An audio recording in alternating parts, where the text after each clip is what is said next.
Hi, my name is Trin.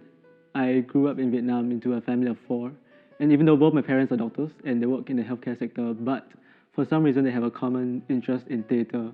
So since young, they brought me and my sister to theatre quite often. It was a very memorable experience because you see people dress up in colorful costumes, you hear beautiful music, and you see lives that you don't see every day in normal life played out on stage. And I think the whole idea of theatre clicks in with some part of my brain where it tells me that one day you can step on stage and you can be fabulous and you can do all these amazing singing and talking as well.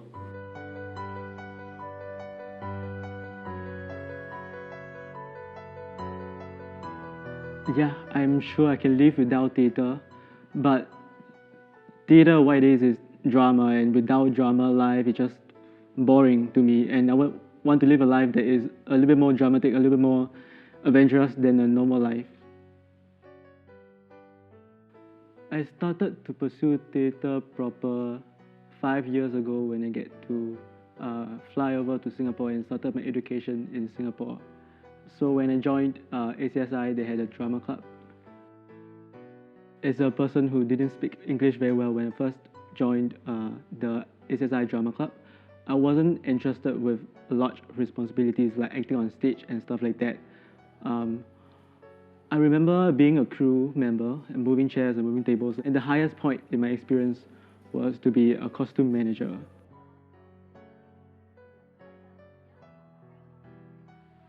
Yes, I did get opportunities to act.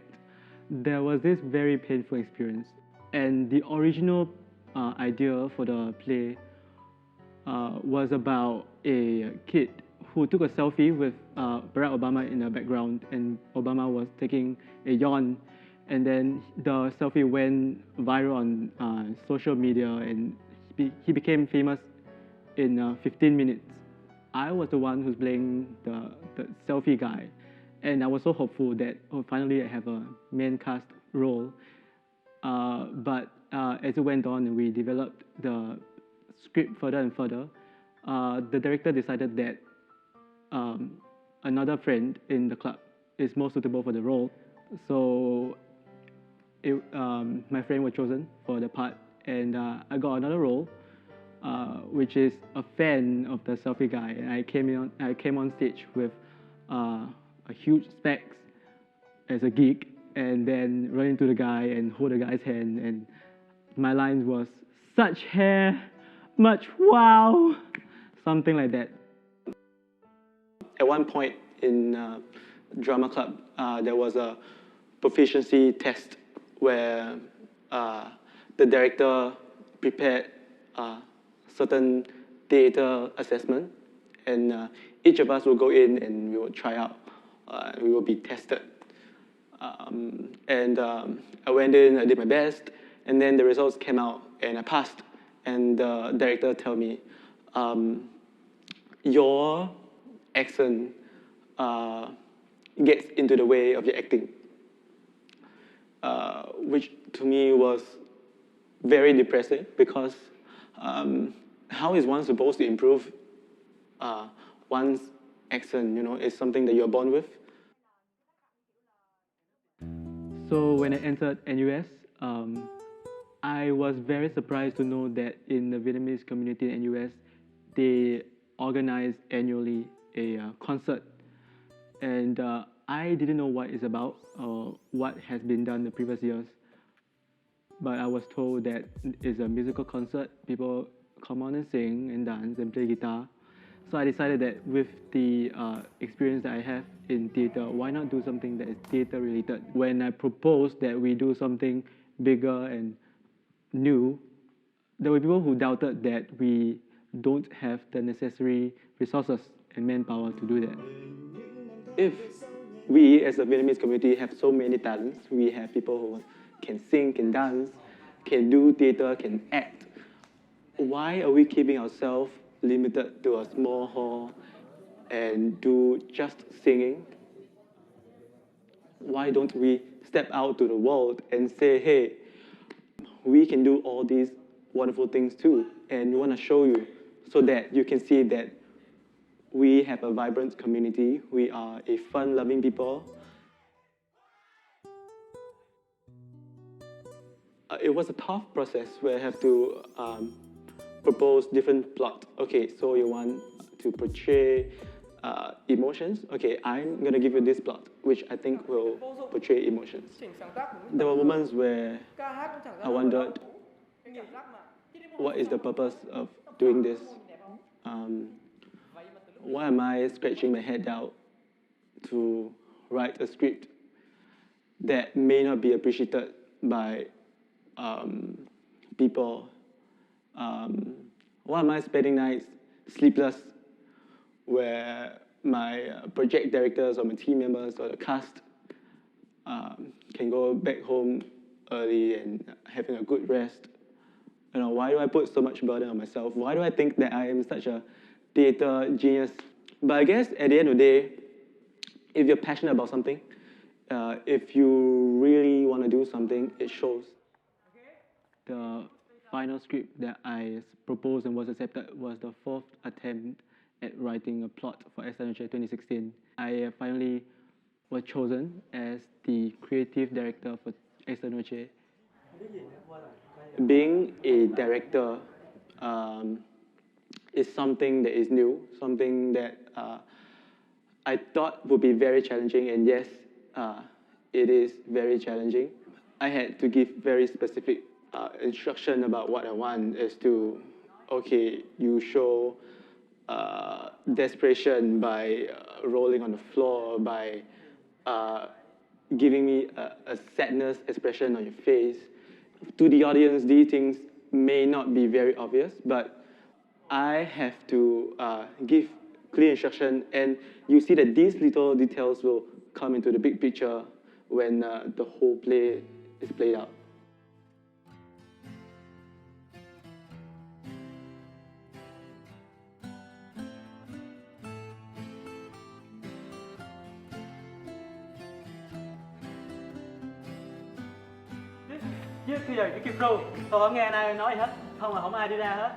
I remember telling myself that I shouldn't shout so much and, you know, scare people off on the day itself. At least they are dejected and left the show or whatever. But when you are in the position of the director, you have to be able to be firm with people and call out what is wrong on the spot so that it doesn't happen again. So the whole time, the whole morning was super stressful.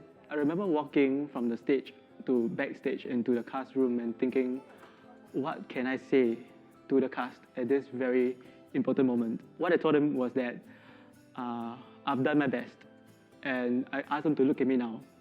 And at that moment, I didn't look very good because of the stress and because of the lack of sleep. And I told them that you look at me now and look at how ugly I am compared to what I could be and what you know I look like. But all this ugliness, all this unbeautifulness that I am donning on myself now, it's just that for you, for each of you, to look good on stage. So the moment when the curtain opens, you have to let your child go into the park and have his fun, and you have no say over what is gonna happen. And even if something goes wrong, you have to just stop yourself from saying anything and from doing anything, and just see how other people, you know, the stage manager and the actors and actresses are going to deal with the problems that come up with.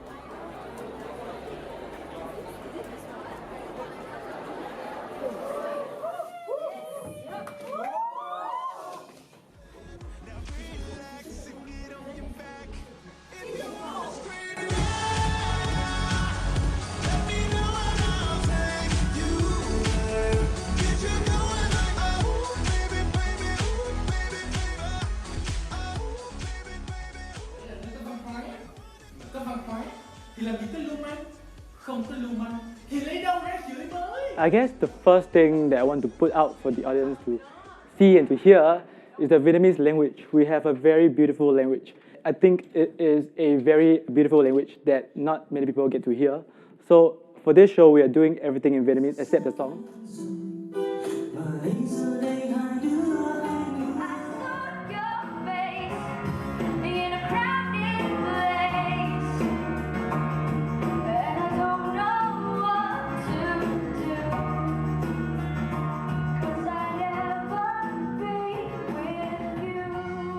After the show, a lot of people come to me and say the production was great, and they didn't think that the Vietnamese community in Singapore would be able to produce such an amazing show. Our goal, my goal, and my project director's goal was excellence in theatre. So we go all the way to have shown people what we can do. This production is very special to me because rarely do you have a chance to write something from your heart and then get it staged on stage. And then you have so many different people coming to help. People are willing to act, to do different things. We have people with experience in theatre coming to offer to, okay, let me help with the lighting, let me help with the sound. It's really amazing to see that if you put your heart into something, people will be convinced to come and help you. In this Esta Noche 2016, when I get to step up and be the director myself, I had to go back and recollect all these things that I learned from my theatre experience. I thought it was funny that all these things can connect. How I choose the set to be, how I choose the costume to be, like whatever movement on stage. It was very me, and it was very telling of my journey in Singapore.